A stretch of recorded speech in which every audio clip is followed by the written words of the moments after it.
letters from a small suitcase, disappears into an office. It's another working day. And his thoughts are full of strangers, corridors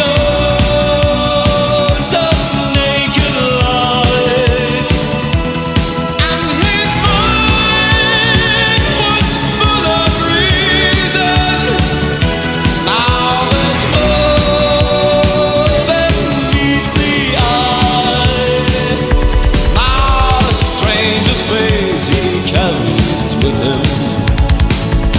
He likes a bit of reading on the subway home. A distant radio whistling tunes that nobody knows. At home a house awaits him. He unlocks the door, thinking once there was a sea here, but there never was a door.